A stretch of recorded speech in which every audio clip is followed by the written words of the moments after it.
Hello friends, आपण माने केमती अछंती? मु भलरे अछि। मु आशा करूछि आपण माने मध्य भलरे थिबे।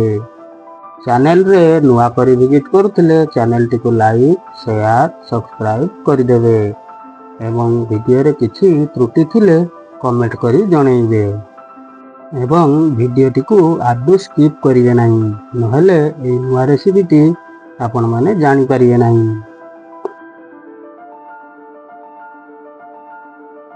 एठी कढ़ईटी आमर गरम हो गलानी, सेथिरे मु किछि सोरिष तेल को नहीं जाइछि और सबुतक माछ को आमे सेथिरे फ्राई कर नेबा।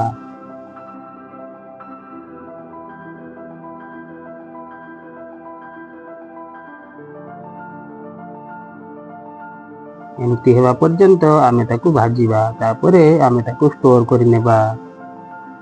बळका थिबा तेल रे आउ किछि सनफ्लावर ऑयल को मु सेथिरे ऐड करि नउछि और सेथिरे आमे मसला टी को कसिबा। प्रथमे मु एठी दुईटी तेजपत्र को नेछि और ता सहित पियाज को आमे भलो भाबरे भाजी नेबा।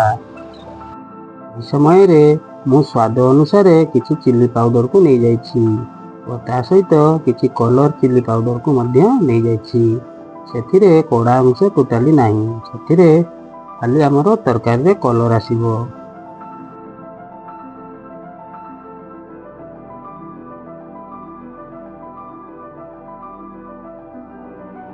मुठी अल्प टिके अदा रसुण पेस्ट को नहीं जाउछि और ताकू भलो भाबरे आमे कसिबा। तार कंचा वासना जिबा जाए ताकू आमे भलो भाबरे कसिबा।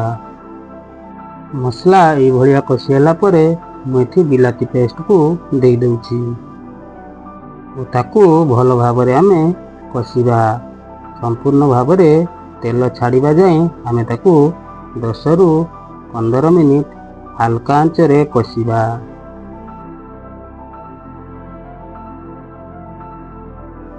ए स्टेज रे मु करि रखिथिबा पियाज पेस्ट को अल्प टिके मु ऐड करि नेछि और ताकू ता मसला सहित भलो भाबरे कसिबा।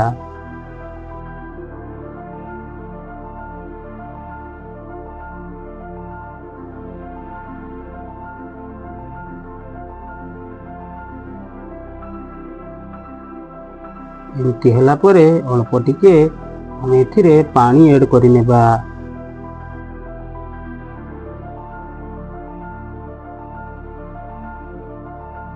एही समय रे मु सिजेई कि रखिथिबा आलू को मु एथि नै जाउछि और मसला सहित ताको भलो भाबरे कसिबा।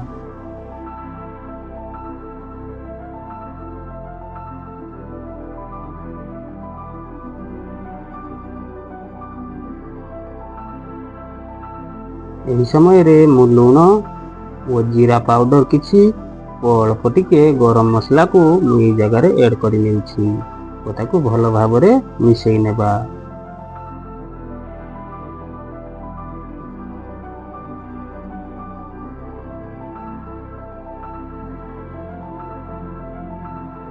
एही समय रे आमे ग्रेवी को सेट करिया पई किछि मात्रा रे पानी के आमे नै नेबा। सेही हिसाब रे आमे पानी एठी देइचे। झोल भलो भाबरे फुटी आसला परे आमे भाजी की रखिथिबा माछ को एई जगह रे आमे ऐड करि नेबा और शेष रे किछि गरम मसला और किछि काटी रखिथिबा धनिया पत्र को मु एठी ऐड करि नेउछि।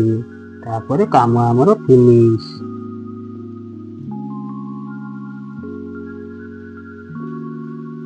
बाय बाय सांग माने, आज के पई एतिकी मते विदाई दियंतु। पुणी देखा हेबो आ गोटे नुआ वीडियो रे।